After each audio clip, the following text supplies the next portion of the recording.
Okay, so today we will finish the section 3. Next semester, so today is the last session of the semester, and we should finish section 3. So next semester, we will start by a brief review of what we did this semester, and then follow with the section 4 on equivariantization and disequivariantization. So we will finish section 3. So today we will, there remain only the subsection 3.6 dedicated to prove the theorem 3.14. And this was the same. So this is this result, 33, but where is it? Yeah, here. So we will prove this result, but where you replace the categorical dimension by the Frobenius-Perron dimension.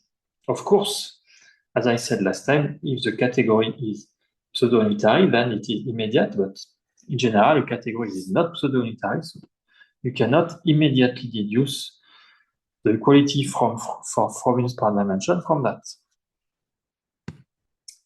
So let C be a braided fusion category.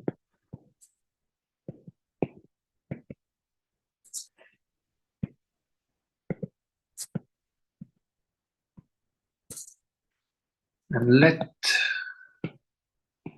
D in C be a fusion subcategory.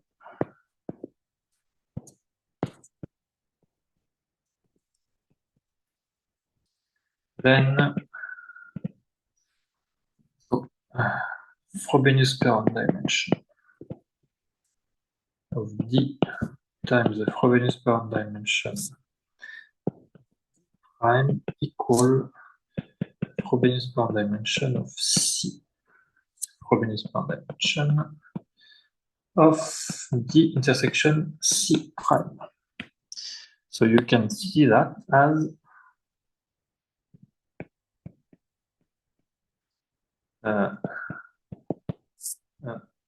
for Frobenius-Perron dimension.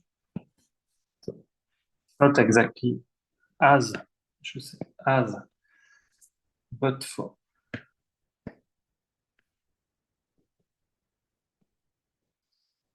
As I said, we cannot deduce that from 34.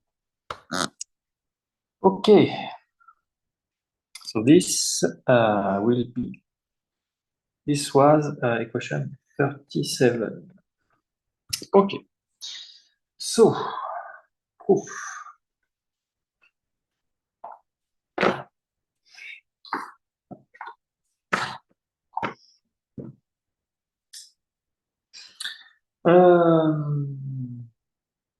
Okay, so to prove that, we will need to use a notion of fusion subcategory generated by two fusion subcategories and the intersection. And then we will prove an equation regarding the Frobenius-Perron dimension of two fusion subcategories. So the product of the two time is equal to the Frobenius-Perron dimension of the intersection times the Frobenius-Perron dimension of the Frobenius subalgebra, fusion subalgebra that generates. So we begin with the following setup.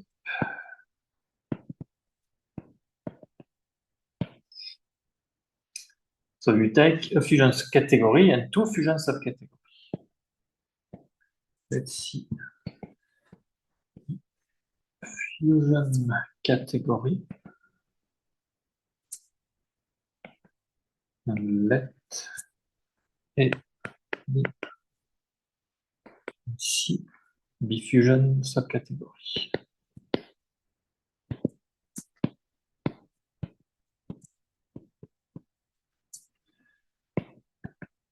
So denote, so the fusion subcategory generated by A and B So the smallest fusion subcategory containing both A and B by definition is the smallest fusion subcategory of C containing both A and B. Okay, so we need to assume that the simple object of A commute with the simple object of B. In the sense that the following sense, tensor Y is isomorphic to Y tensor X for all X simple in A, Y simple in B. And this is equation 53. Using this, in fact, the fusion subcategory generated by A and B is just the simple are just generated by the simple component of X tensor Y for all X and Y as here. So you don't need to do X1, Y1, X2, Y2, etc. because you can commute. So it's this refers to something in finite group theory. It's called the fusion subcategory A generated by A and B is factorizable. In finite group theory, you can have a group H1, H2 equal G.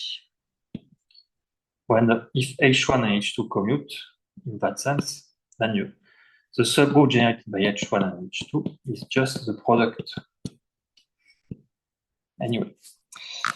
And so what we will prove next is the kind of the product formula. Is similar to the product formula in group theory. Okay, so yeah, so this condition imply that the simple object of A generated by A and B are precisely the simple summand of tensor product X tensor Y.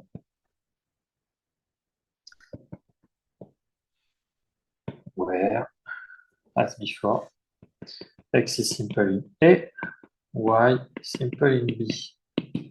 You just need to consider the simple summand of such tensor product to get the simple object of the fusion subcategory generated by A and B. So, lemma. So the product, the dimension formula, 338.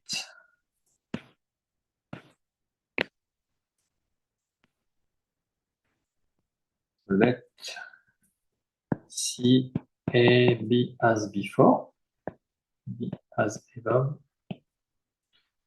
Then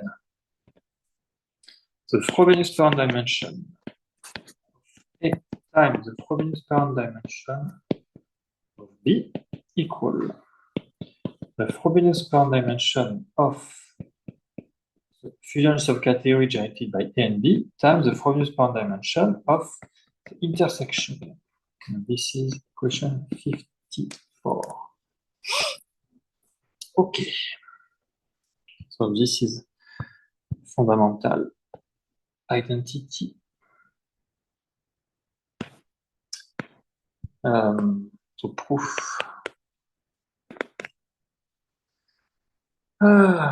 So we will use the regular element of the fusion category.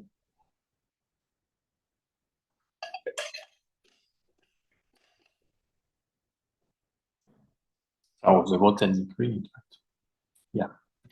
So let regular element define of the Grothendieck ring.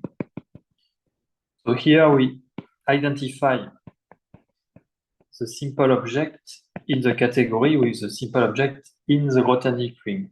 To be correct, we should put some bracket like that to say it's an equivalence class. But so 1 minute. What is A? This is the fusion subcategory generated by A and B. Oh, okay. Oh, okay. So this formula is true for any fusion category or for braided fusion category? Oh, yes, take any fusion category. Okay, any fusion category. Such that the simple object of A commutes with the simple object of B. Oh, okay. So in particular, in the braided case, but you don't need braiding here. You just need this assumption. So we consider the regular element in the Grothendieck ring. So this element is called the regular element in the Grothendieck ring. So here, okay, it's not the Grothendieck ring, it's the Grothendieck as a complexified, in fact. Here we just need to realify it. I don't know how to say that. Only need the field to be R, because we know that the Frobenius bond dimension are positive, so we don't need complex number. But usually you can just take the complexified. It's similar. So it's the regular element on the complexified or the realified. Realified sounds strange, but anyway. So this element, we will write that this element is the common eigenvector of all the left multiplication matrix of the simple object. So you have the simple object of the category C, you have the multiplication matrix, and in fact, this multiplication matrix acts on the Grothendieck ring. And so in particular, you can apply the multiplication matrix to that. And it turns out that this is the common eigenvector for all the multiplication matrix of simple object. And it is unique. It is by Frobenius-Perron theorem. It is the unique one up to a multiplicative constant to a multiplicative constant. So this element is uniquely determined by Frobenius-Perron theorem up to scalar multiple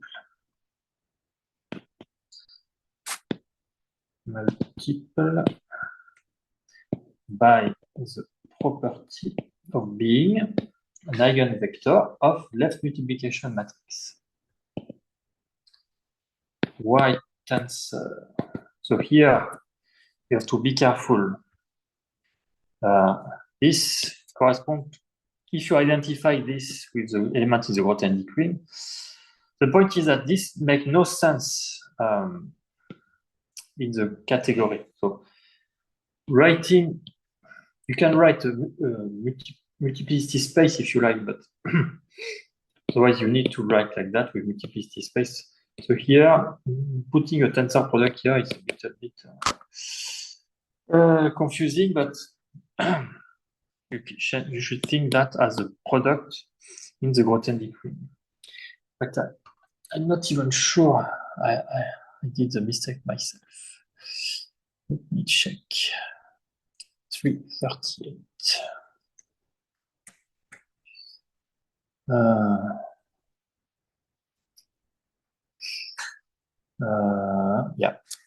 Yeah. So in the paper, they also wrote a tensor product, which is not, which is not quite correct.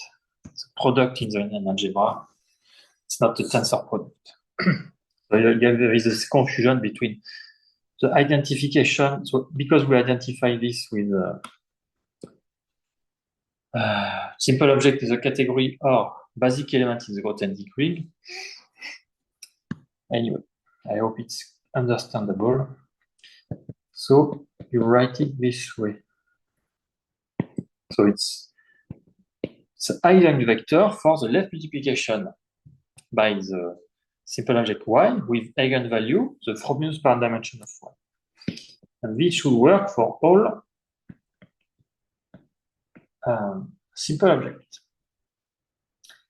And for more details, so this is strongly related to Frobenius per theorem, but you can see more details, analysis paper by Ettinghoff, Nietzsche, Strick, section 8.2.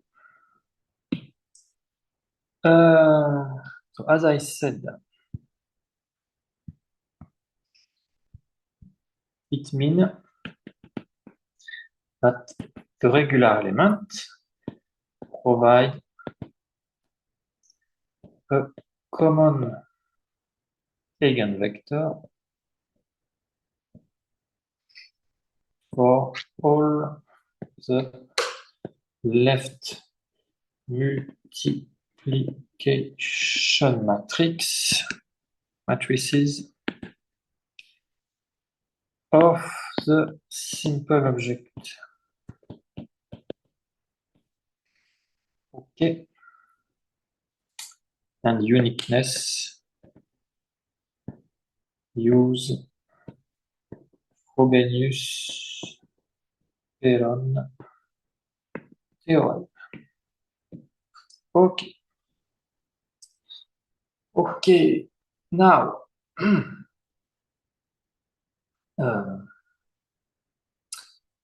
we will see that the product.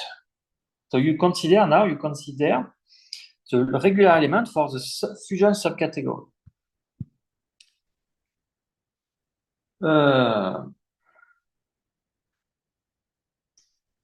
So we will see that the product. So you can write here, write the sum. If you restrict to A, put A. And this is also an element in the Grothendieck ring of C. So it makes sense to consider the product of, here it's the product in the Grothendieck ring. So again, this is an abuse of notation. It should not be a tensor product. But anyway,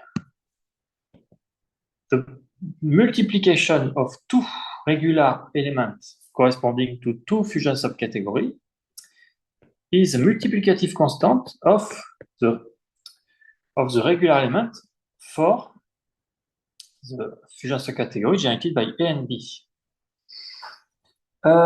So to see that, you can use again the analysis paper of Ettinghoff, Nietzsche, Strick, but proposition 8.5, but maybe we will provide some details about that. Here A is a positive scalar for some positive scalar A. So why is it true? So let's provide some details to see this. Consider. So we will consider the object V defined as the direct sum of all the x tensor y, x simple in A, y simple in B.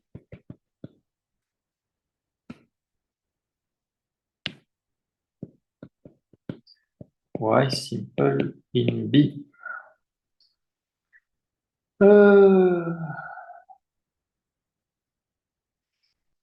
Okay, so now we consider the multiplication matrix by B. The multiplication matrix of V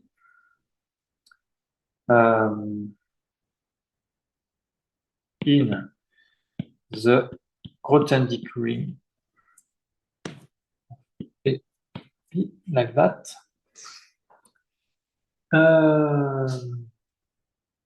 So exercise. which means that this matrix has only positive entry. Multiplication matrix of V in this fusion category is Grothendieck-Ring has strictly positive entries. Positive entries. Okay.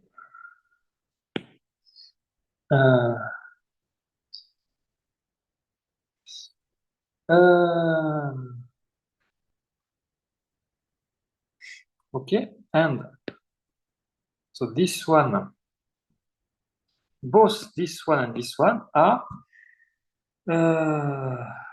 so what?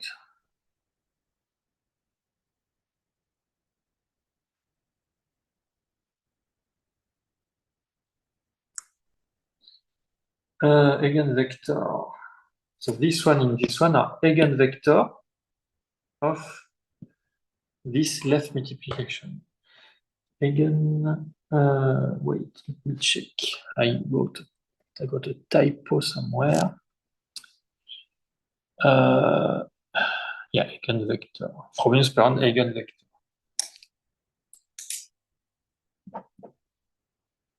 So, okay.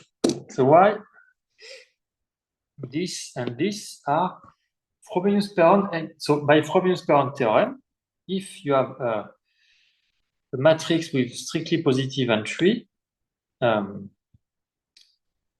is a unique so what is Frobenius-Perron eigenvector. So if these two are Frobenius-Perron eigenvector, then they must differ by a scalar. So Frobenius-Perron eigenvector here can be understood as the eigenvector with eigenvalues, the matrix norm. I guess to be strictly positive should be, yeah. Yeah.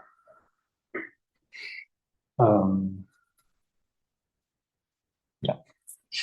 So, and both sides.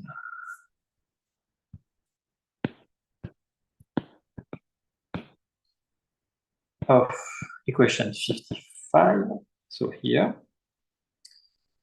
are Frobenius-Perron eigenvector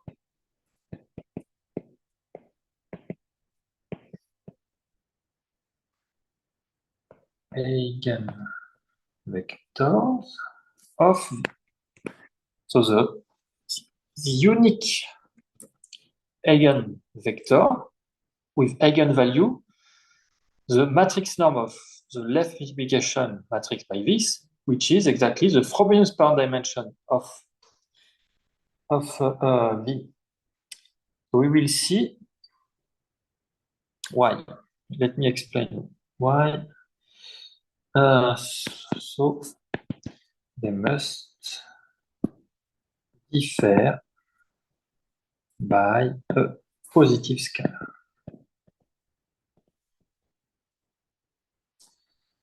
By Frobenius-Perron theorem. Again. So why? Both sides are Frobenius-Perron eigenvector. And it is unique.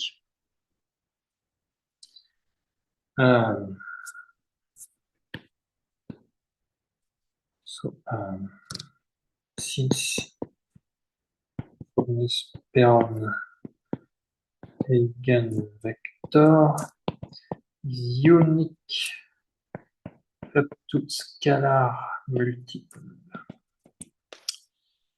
Okay, so why it's a Frobenius-Perron eigenvector?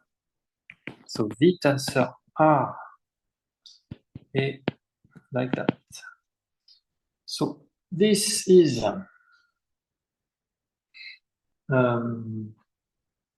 what is V? Where is V? So this is a sum for X here, for Y here, of what?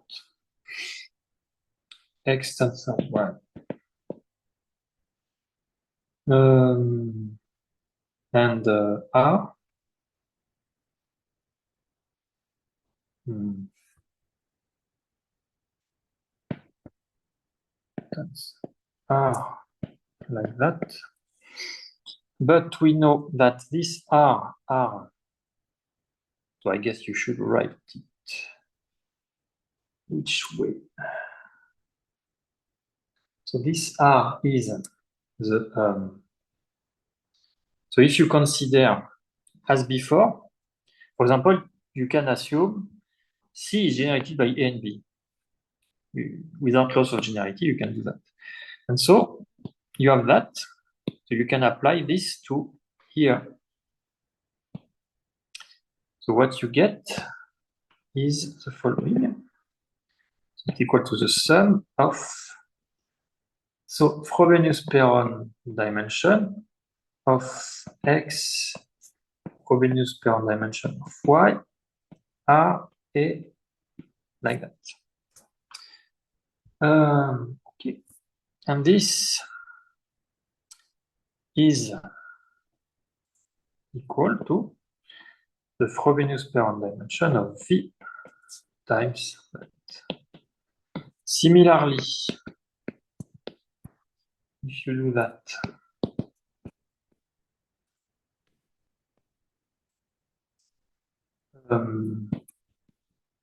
this is equal to,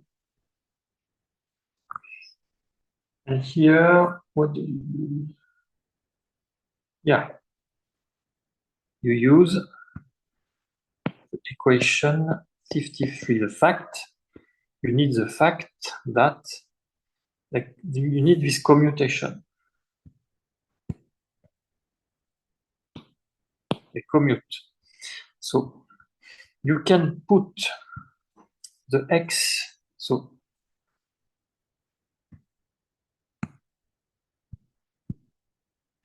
you can put the, so you have this here.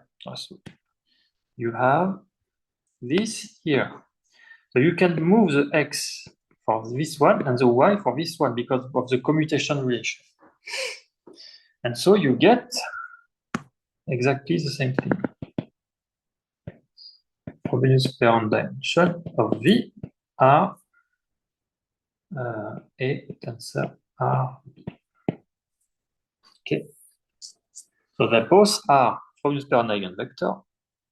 So they differ by a scalar. What is this scalar? So in fact, the proof, to get the proof, they remain to get the scalar, and then you will apply,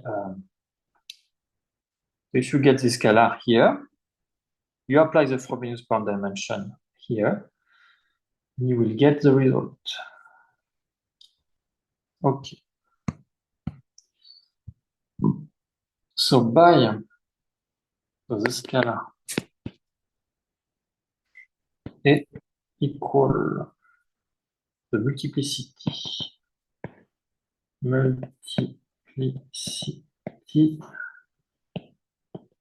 of the unit object 1 in this. So we know that differ by a scalar, and we know that this one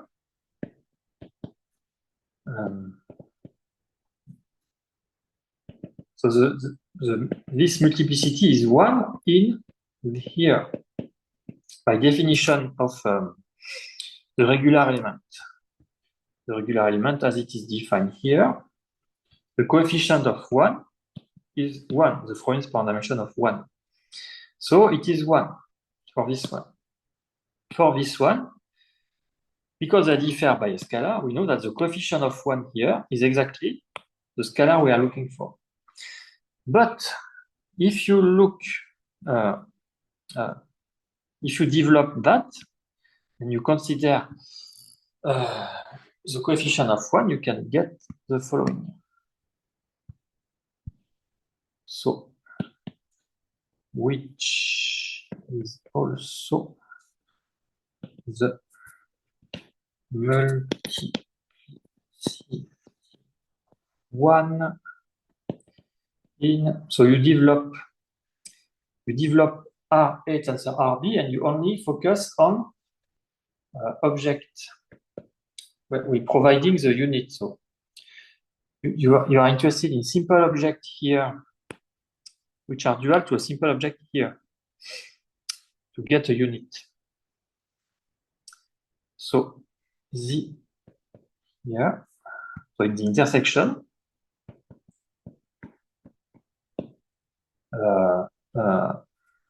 so something like that, Z tensor Z star. And here the Frobenius point dimension of Z tensor Z star, which is the square.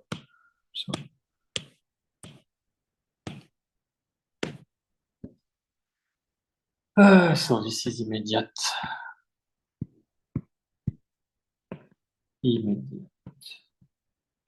computation.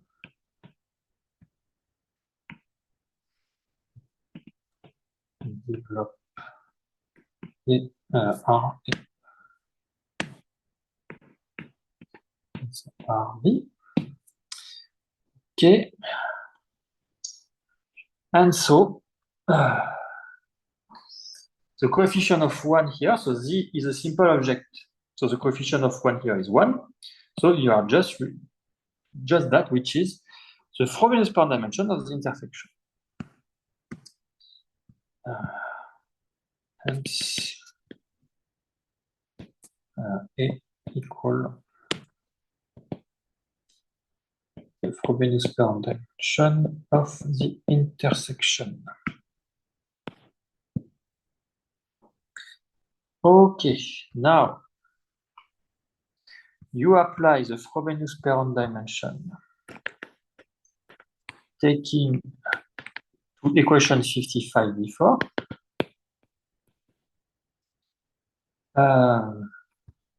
So here, you apply the Frobenius parent dimension. So for that, we need the Frobenius parent dimension of that. What is the Frobenius parent dimension of that? You put Frobenius parent dimension here. So the Frobenius parent dimension of R is the Frobenius parent dimension of the entire category. So if you apply here, you get the Frobenius parent dimension of A generated by A and B. Here it's the Frobenius parent dimension of the intersection. Frobenius parent dimension of A and B, which is exactly what we are looking for. So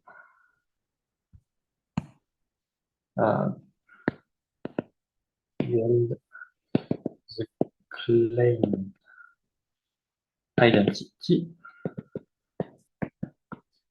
and need to, since Frobenius parent dimension of R some RD is equal to the Frobenius parent dimension of D for every D in C fusion subcategory.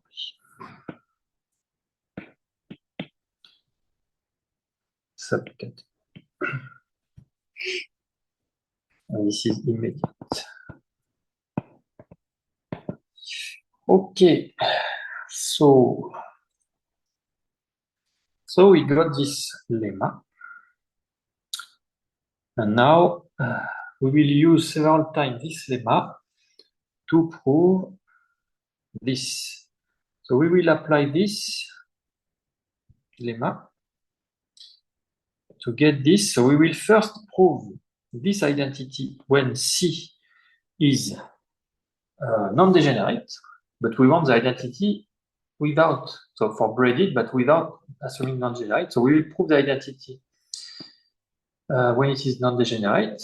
In particular, you will have no component here. And then we will prove the identity in general for general braided category C. So we will consider the Drifel center, which is non-degenerate. So we will apply, etc., etc. This is the idea for the rest of the proof. So now we prove théorème 314. So before talking about, before assuming C to be non-degenerate, there is one page. We will introduce the notion of Drinfeld center with respect to a fusion subcategory. So this is less known. So you have the notion of Drinfeld center, which is well known, but you can also define the notion of Drinfeld center with respect to a fusion subcategory. And if you take the fusion subcategory to be the entire fusion category, what you recover is the Drinfeld center. There is this relative Drinfeld center, which define similarly. So let's see be a fusion category. And let D in C be a fusion subcategory. Subcategory. Define. So the Drinfeld center with respect to a fusion subcategory, but it's not written. So the Drinfeld center with respect to D. Drinfeld center of C with respect, how to say, C with respect to D.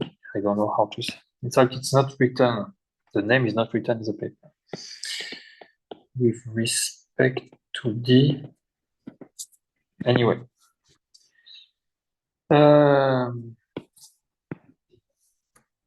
Relatively to D. Okay. So what is the definition of that? So as the fusion category.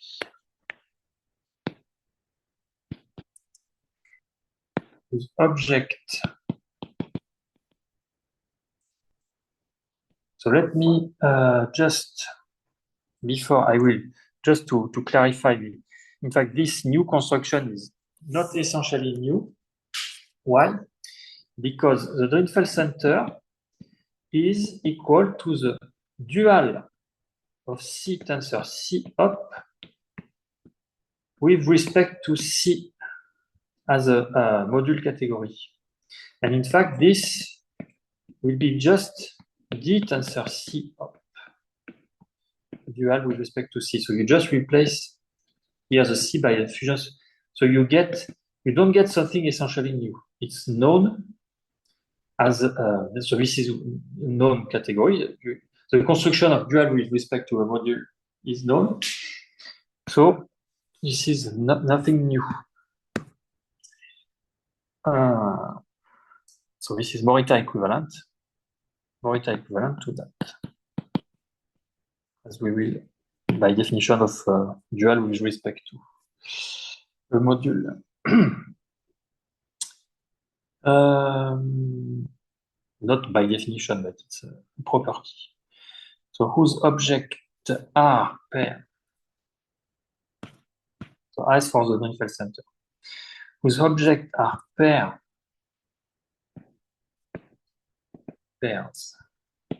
like that. So here X, C is not assumed to be braided. So this is not the braiding of C. Of course, when C is braided, you can use that as a braiding of C, but here is just the definition of the Drinfeld center.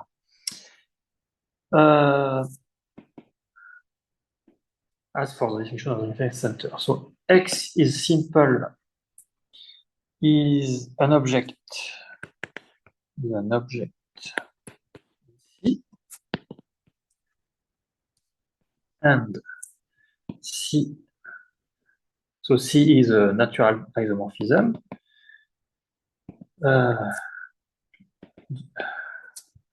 So So you have this collection of isomorphism. So again, here you see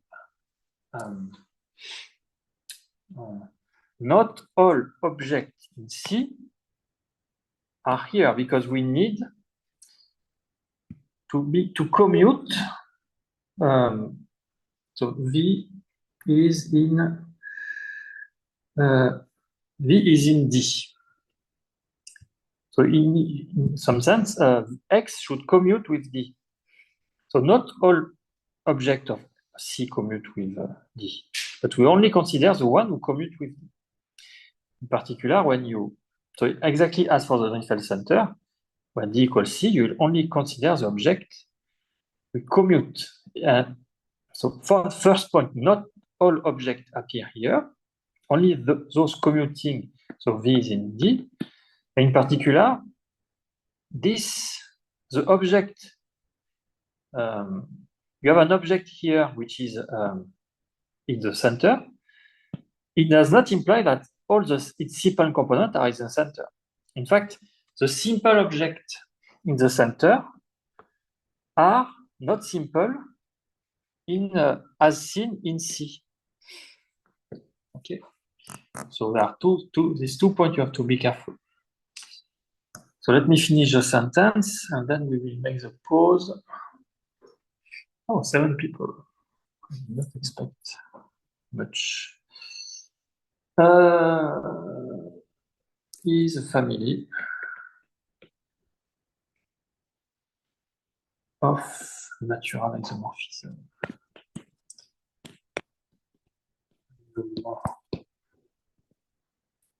Them for all V in D.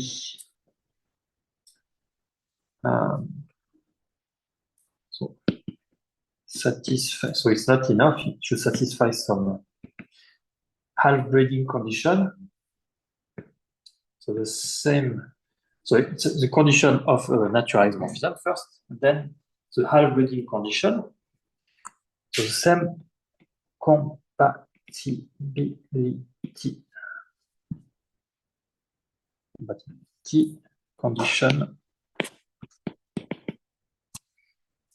as the Drinfeld center.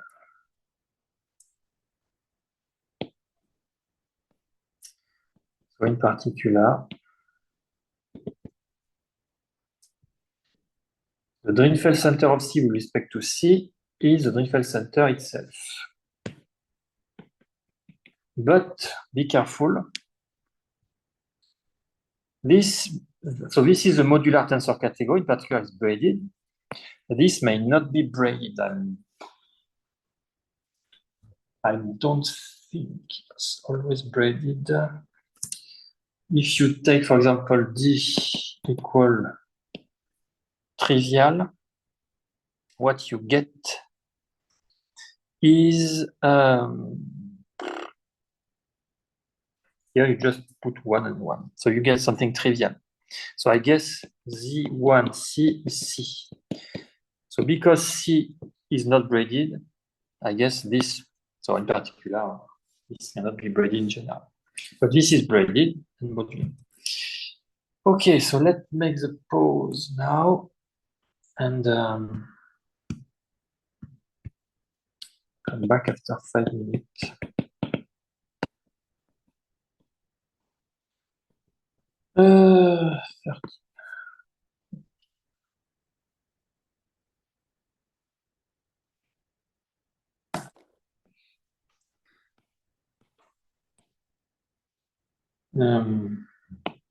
Okay. So the Drinfeld center with respect to a fusion subcategory. Okay. So this category. I guess here it's stated without proof is equal to the dual of this Dulin tensor product with respect to the module C. Dual of D tensor C up with respect to the module C, where, so this is stated without proof, but we will mention several reference formats, where D and D and C up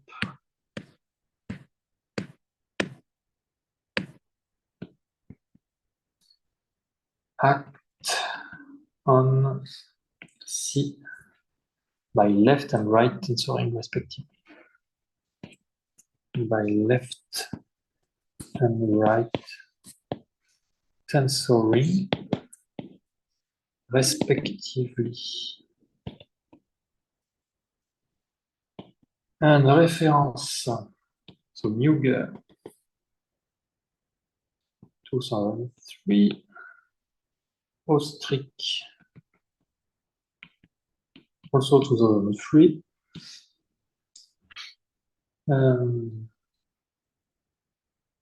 This for the definition. And also Egg Notebook. Definition. So I guess this reference are for the definition. But I'm not sure whether this is explicitly proved in this reference.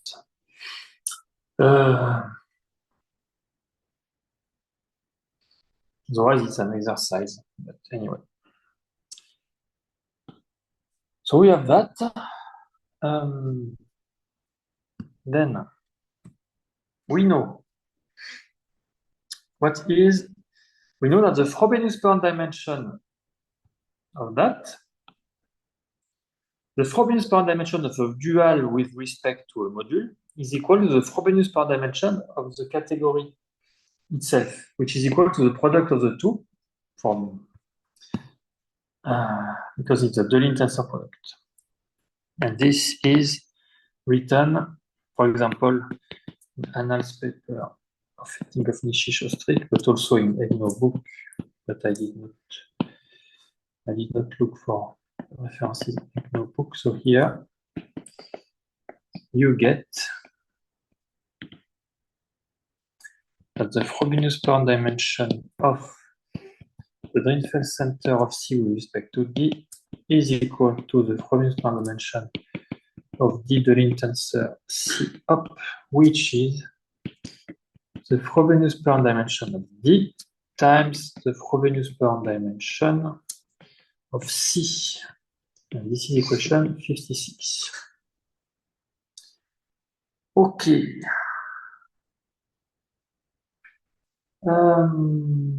Now, we'll consider a forgetful functor from the Drinfeld center, the usual Drinfeld center, to the Drinfeld center with respect to D. In some sense, the Drinfeld center with respect to D. So wait. Yeah.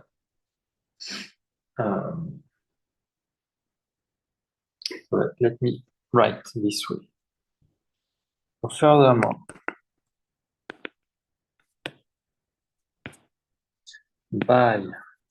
so we will get a surjective functor. We will define this forgetful functor from the usual Drinfeld center to the Drinfeld center with respect to D. We will explain why it is well defined, but it's surjective by Ettinghoff, Nishi-Shostrik, Annals paper, proposition 5.3. The forgetful tensor functor F, the usual Drinfeld center, the Drinfeld center with respect to the fusion subcategory D is surjective. And here, you just map an element to the same element. So you have to explain why you can take the same. Why you can take the same? Because here you have a property of commutation and compatibility for all the elements in C. Here you can take all the elements in C. But here it's only all the elements in D. So if all the compatibility conditions work for here, and for sure it works here. So an element here can be put here for free. There is no problem. If Cx work for all y in C, then a fortiori for all y in D, since D is included in C. Okay, so you have this Vogel-Tool functor. Okay. It is surjective by proposition 5.3 in this paper, Annals paper. So now we will first assume C to be non-degenerate to get the result we are looking for, and then we will assume just braided and go through the Drinfeld center. So now assume C is non-degenerate. Is a non-degenerate braided fusion category. With braiding C.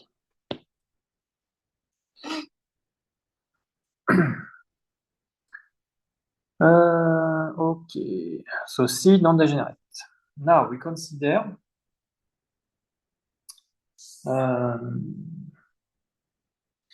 we will consider two copies. There are two possible copies. There are two ways to embed C in the Dirichlet center of C with respect to D, exactly as when D equals C, one involving the braiding of C, the other involving the reverse braiding. So there are two canonical embedding of C into this as follow. So X map to that.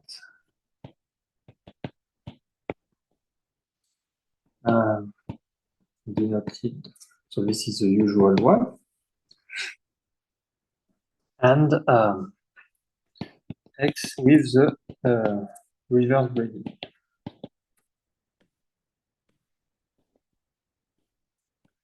Denoted C minus. So this kind of embedding are known. So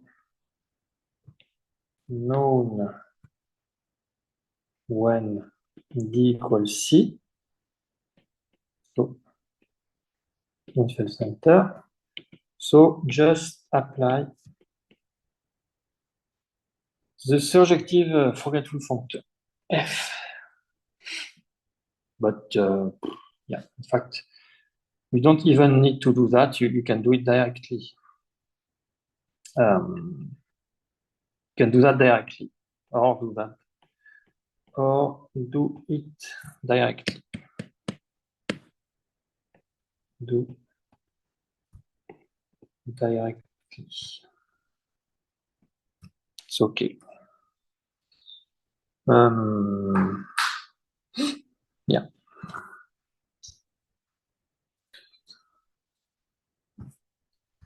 Anyway, We have that. Now, you consider the intersection. So the intersection of C plus C minus is a centralizer of D. And this is very easy to see. The centralizer of D in C. So why? In fact,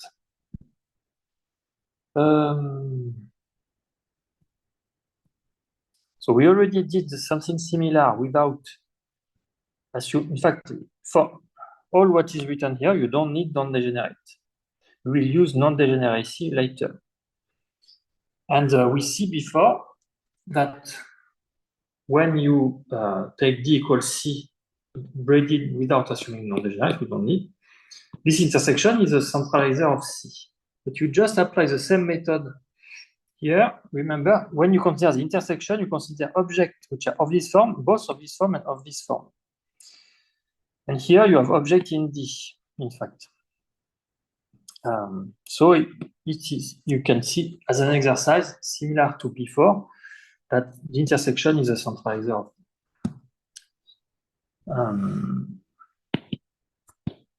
We already discussed something similar.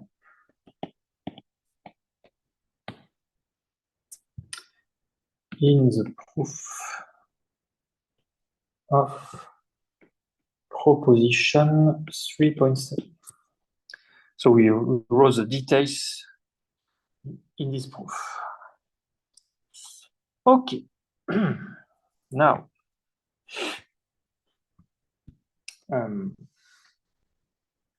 so you have that. So this is the first step.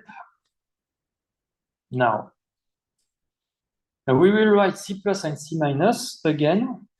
So remember in proposition 3.7 again, we define the functor G from C tensor C up to the Drinfeld center of C. And in fact, we explain that it is an isomorphism. It is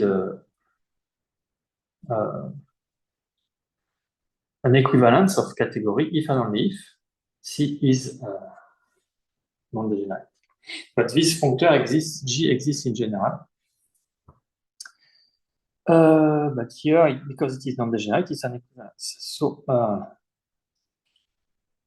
we will use this functor G. So on the other hand,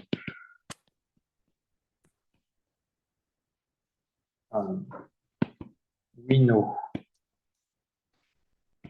that C plus is, you apply the functor G to the first component of C tensor C up. And here we again apply the Fourier transform functor because we are not in the Drinfeld center, but the Drinfeld center with respect to the fusion subcategory. And similarly, you do for the C minus. So this is similar to what we did in proposition 3.7,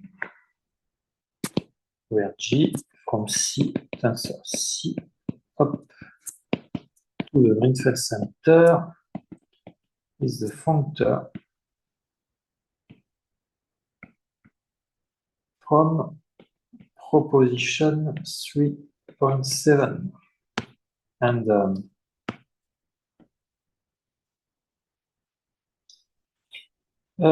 so this is okay. So it's okay. Okay. C by definition of this and this proposition. Okay. Now, the functor f is surjective.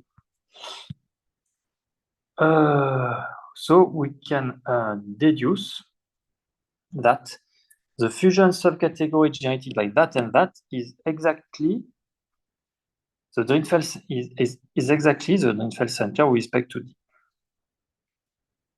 So it generates this and it generates everything. So since f is surjective, we have this and this generate everything. So this is okay also, you have just to think 5 seconds. And now, we will apply the previous lemma to with A equals C plus, B equals C minus. Applying lemma 338 with A equals C plus, B equals C minus, we obtain the following. So just first,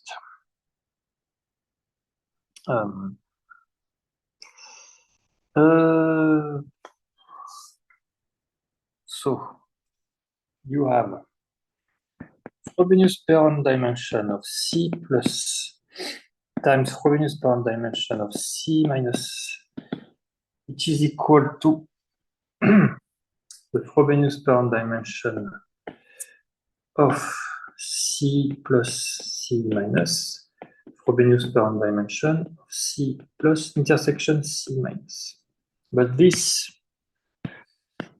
But what we just, this is exactly this is the centralizer of D as we saw here. So we use that and that. And this is nothing but the square of the Frobenius-Perron dimension of C. So C plus and C minus are equivalent to C. This is an embedding. So they are of same Frobenius-Perron dimension. Okay.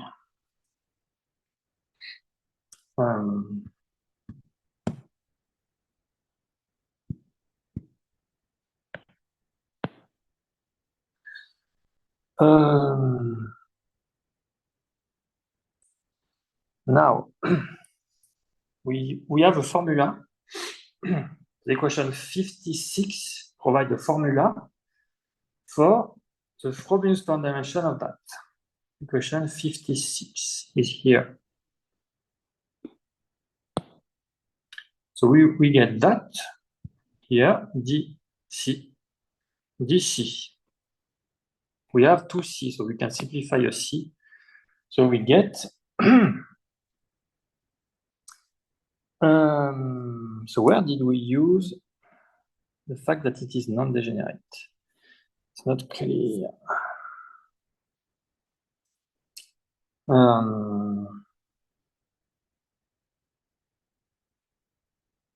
Because that we get the result without using that it is non-degenerate. So maybe there is a result using. So here, do we need C to be non-degenerate?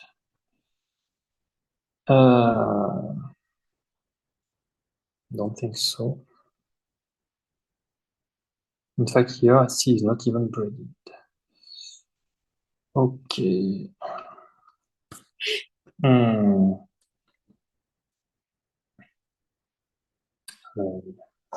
don't know, here maybe? I don't think so.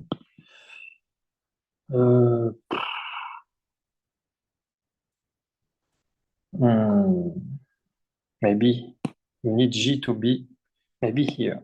Because we need G to be an equivalence to get this, to get that, I guess. On the other hand, we know that, yeah, maybe here to get an equivalence.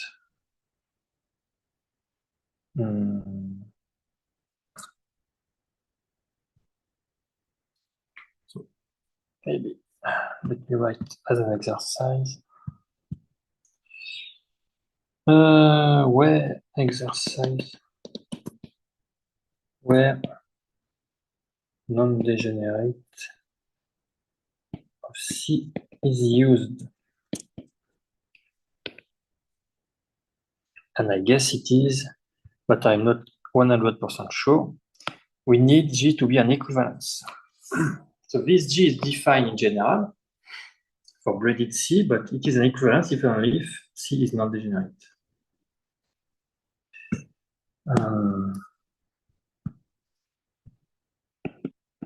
So we need G, an equivalence.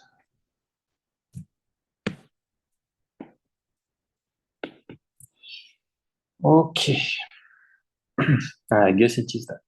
Should be that. Yeah. Okay, so now we apply the previous formula, 56, and we get the result in this non-degenerate case. So using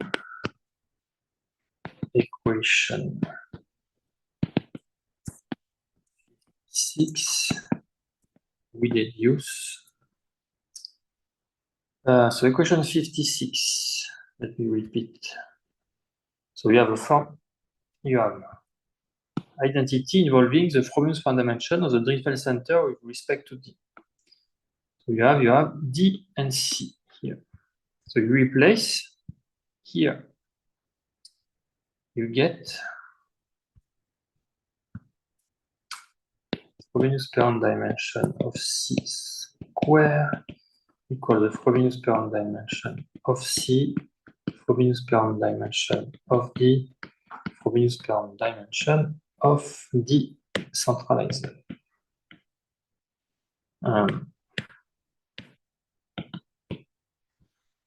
And you can simplify by 1. So you get the result in the non-degenerate case.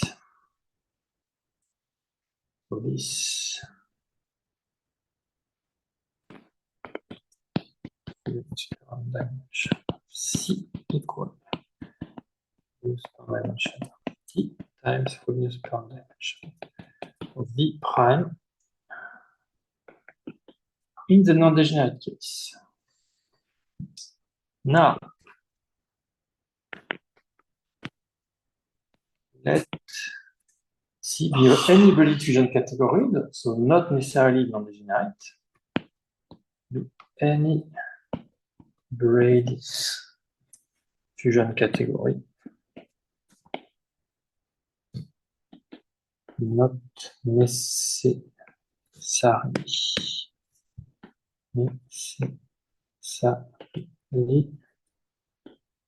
non-degenerate.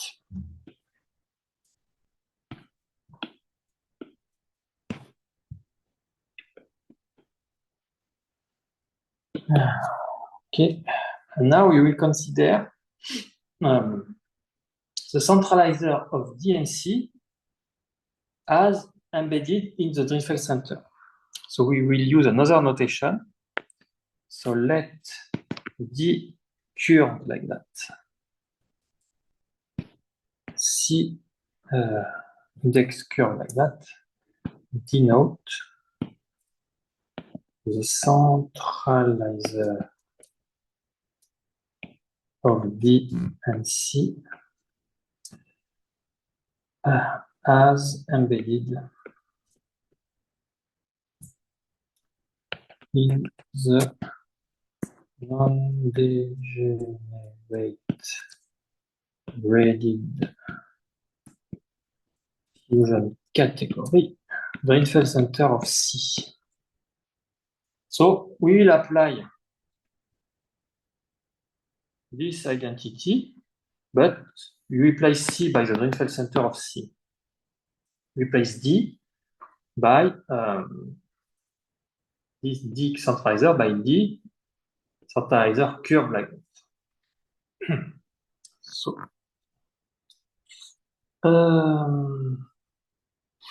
what do we need? Then we need the following identity first.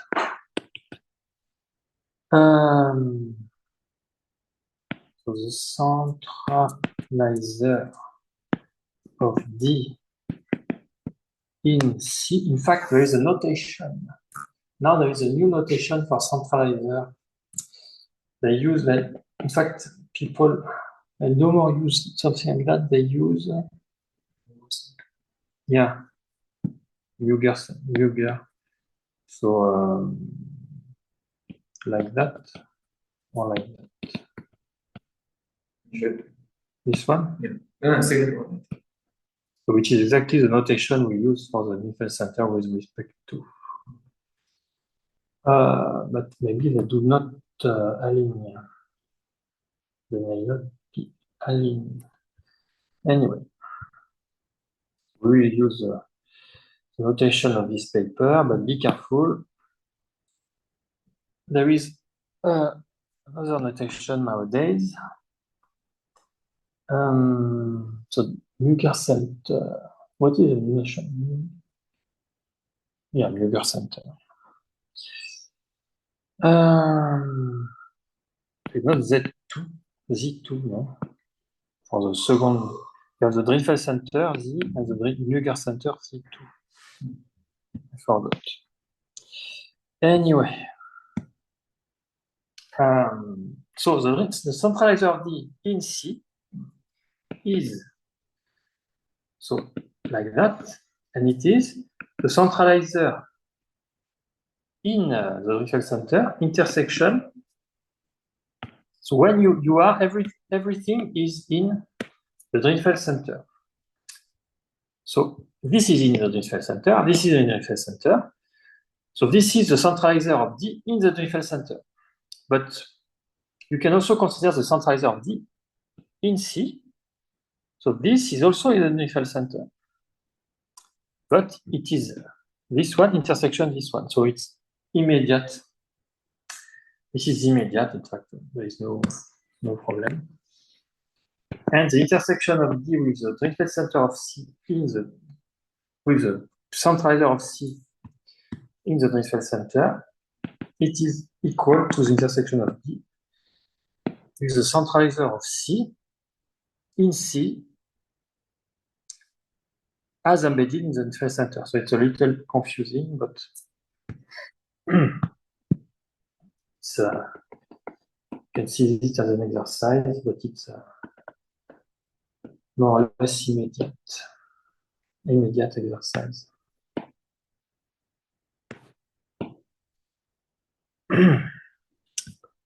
Okay.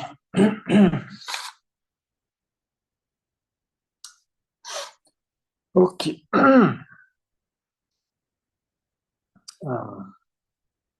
So now,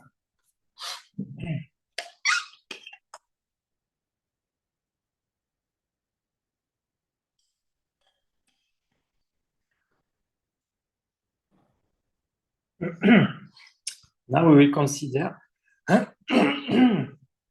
we'll compute the Frobenius power dimension of the fusion subcategory generated by D and the Drinfeld center of C in the Drinfeld center, in the centralizer of C in the Drinfeld center.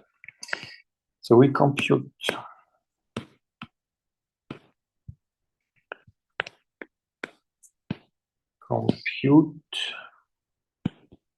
the Frobenius power dimension of this and this in two ways. And the equality between the result of these two ways will conclude the proof. So first, so we apply the previous lemma. So we know that the Frobenius Perron dimension of D intersection that times the Frobenius Perron dimension of this. So here we consider the centralizer in the Drinfeld center equal the Frobenius Perron dimension of D Frobenius Perron dimension of centralizer of C in the Drinfeld center. So you can move this here.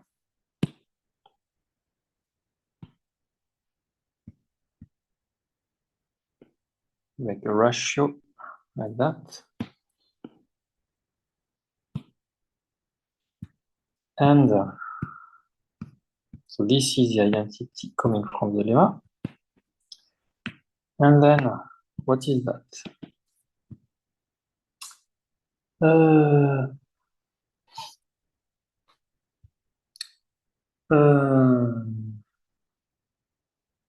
Okay. So we know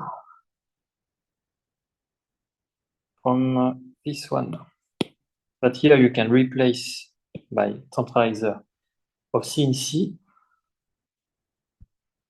So this is Frobenius parent dimension, the intersection centralizer of C in C. And we know that the Frobenius parent dimension, so we will explain why the Frobenius parent dimension of the centralizer of C in the Dirichlet center of C is equal to the Frobenius parent dimension of C itself. So we will explain that later, and just after that. So this is equal to the Frobenius parent dimension of D times the Frobenius parent dimension of C. So this is equation 58. That remains to show. So this one comes from that. Here. Okay. And what about this one? This one. Ah no, another color. This one. Okay, so by equation 57, which is here. So we will use equation 57. With replace, so in equation 57, replace C by the central. So equation 57 in the non-degenerate case. So here C is not assumed non-degenerate, so you have to replace C by the Dirichlet center. Replace D by C.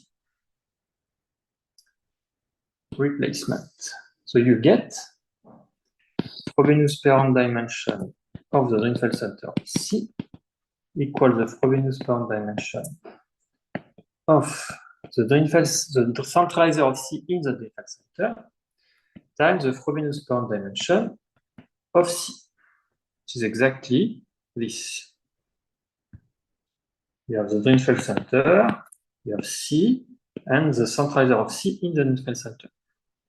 We know that the Frobenius parent dimension of the Dirichlet center is the square of the Frobenius parent dimension of C.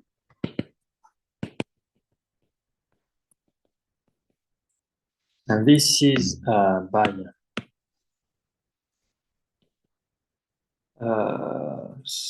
equation 25, we already mentioned recently.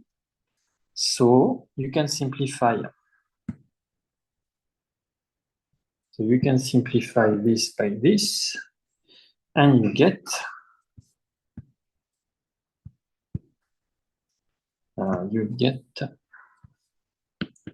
so the Frobenius parent dimension of the centralizer of C in the Dirichlet center is the Frobenius parent dimension of C. Maybe there is a easiest way. Maybe you can see that directly. Yeah, I guess if you embed C as a C plus here, the centralizer of C plus will be C minus. So you can do that this way also. Alternatively,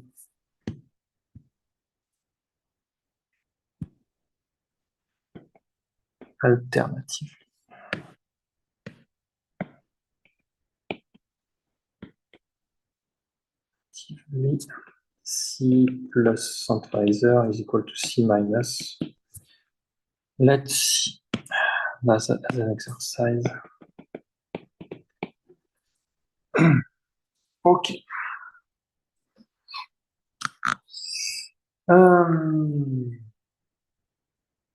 So we are almost done. We will be able to conclude this section just in time. Okay. Maybe I will use a few minutes more, but so we got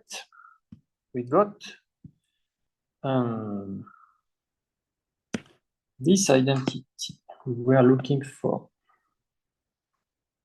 So now it's okay. We have evaluated one way for that, and we get this.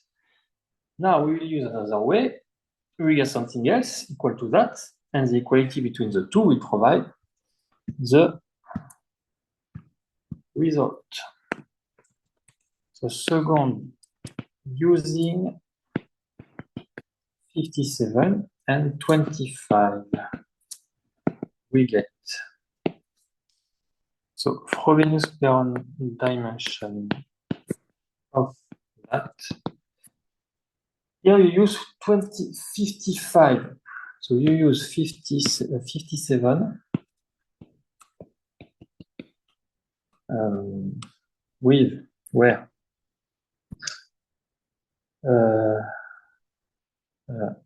C. How to say? Replace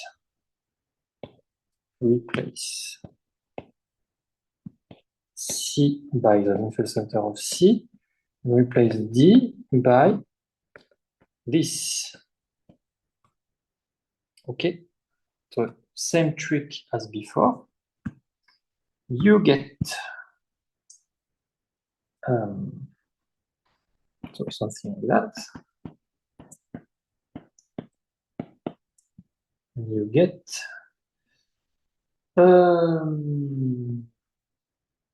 so you also need the Drinfeld center, the centralizer. You also have this exercise plus exercise. The centralizer. So the centralizer of that is equal to that, and so because since the double centralizer of C in the Drinfeld center is that, and this is due to theorem 310.2, since the Drinfeld center is non-degenerate. So in a non-degenerate fusion category, the double centralizer is the identity functor. So you get that. So here you can apply 57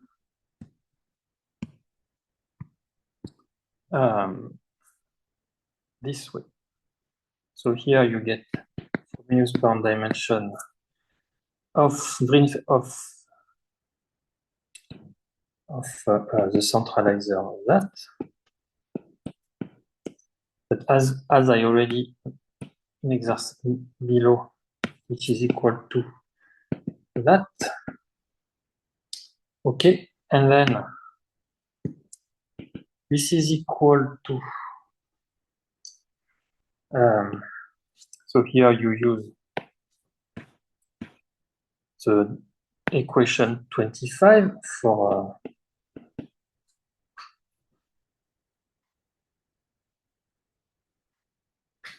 and you use just the last page. So equation 25 for this one. You know this is the square of the Fourier exponential of C. And this we know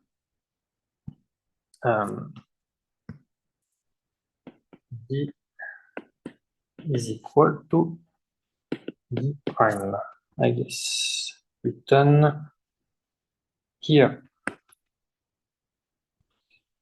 Okay, but I should not put the color here. It's confusing, it's too far. You get Frobenius-Perron dimension of C square divided by Frobenius-Perron dimension of the centralizer of D as in C. And finally, you get comparing the two way, you get Frobenius-Perron dimension of D times Frobenius-Perron dimension of C divided by Frobenius-Perron dimension of D intersection centralizer of C in C equal the Frobenius-Perron dimension of C square divided by Frobenius-Perron dimension of D centralizer. You can simplify this one and this one to get Frobenius-Perron dimension of T times Frobenius-Perron dimension centralizer of D equal Frobenius-Perron dimension of C Frobenius-Perron dimension of D intersection centralizer of C in C. This is what we wanted to prove. So we get the conclusion of theorem 314. Okay. So this is end of the semester. So next semester, let me write just the title. We will start next semester with the section. We will make a review of this semester, and then start with the section called equivariantization and de-equivariantization.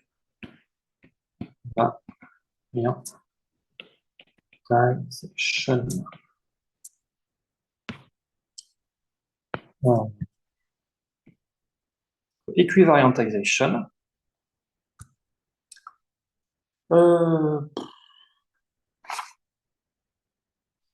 The main idea of equivariantization, it is very easy. You have, for example, a monoidal category or a fusion category, and there is a notion of action of a group on a monoidal category, and we are considering the object. We have the action, and we are considering the object of the category, which are invariant by this action, sometimes. And this corresponds, so this object, which are invariant by the action of the group, can be seen as a generalization of the notion of representation. When you take the category VEC, the equivariantization of VEC with respect to the group is exactly rep G. But if you don't take the category VEC, so let me write that, and then I will stop. Equivariantization is something like that. VEC of G is rep G. So there are all the objects in VEC which are invariant by the action of G, so representation. But this is the generalization of the notion of representation of a group, where the objects are number of vector space, but any object in a monoidal category or in a fusion category. So this is very interesting. So you can go from that to that, but there is also another way. There is a process called the desequivariantization, and in fact, theorem is saying that the desequivariantization of the equivariantization is the same thing. So I will stop here and see you next semester.